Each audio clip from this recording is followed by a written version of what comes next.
Почитувани представници на медиумите, почитувани граѓани и граѓанки. Светска банка во својот најнов извештај за Македонија изнесе алармантни и поразителни податоци за македонската економија и состојбата на земја. Овој извештај не е технички документ. Тоа е слика на секојдневието од втората половина на тековната година. Раст на цените, уништување на животниот стандард, откажување од планот за раст на платите.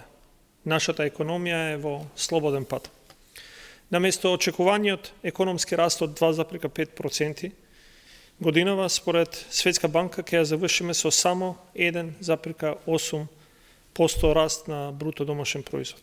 Јасен сигнал дека економските политики на ВМРО ДПМН се целосно неуспешни. Економијата ни е на смртна постела.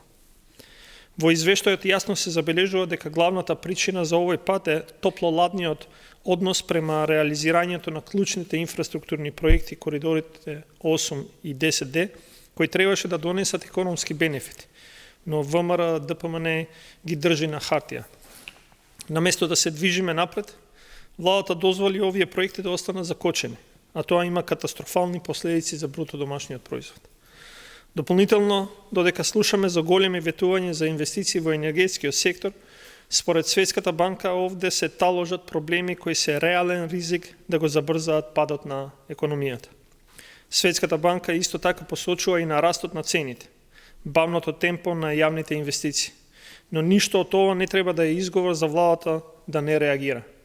ВМРО ДПМН не успеа да имплементира мерки кои ќе ги заштитат граѓаните од овие удари. Во ваква ситуација, светлото на крајот на тунелот, според Светска банка, може да биде само планот за раст на Европската Унија, кој заедно со веќе воспоставените мерки за раст на платите и поддршката на компаниите, домашни и странски, би донел позитивен импулс во македонската економија. Ова е патот кој треба да го следиме, патот кон Европа, кон стабилност и модернизација.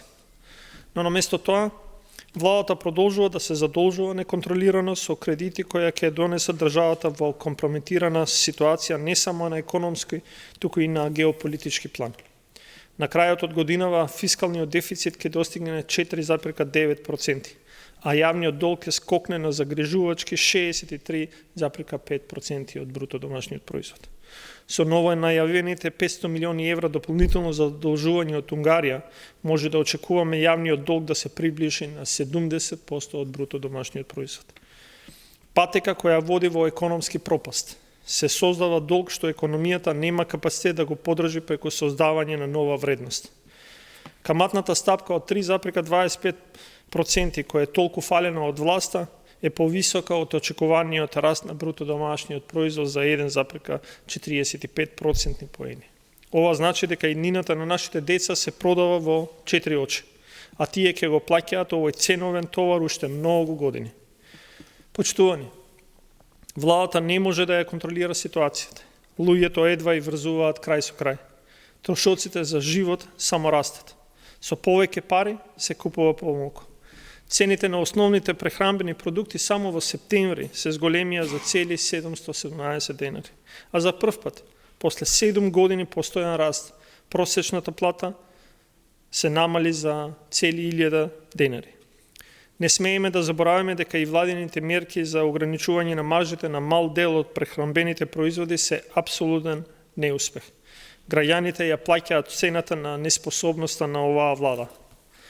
Економијата може и мора да се опорави, но за тоа е потребна влада која знае како да управува со ресурсите на државата, која е транспарентна и која ќе ги штити интересите на сите граѓани, а не интересите на привилегираните малкумина. Најновиот извештај на Светската банка е јасен доказ за катастрофалните резултати на владата предводена од ВМРО ДПМН, која со неполни 4 месеци на власт успеа да добие ваков извештај. Нивните економски политики, кои ги представија како решење за сите проблеми, се покажаа само како тотален неуспех. Благодарам.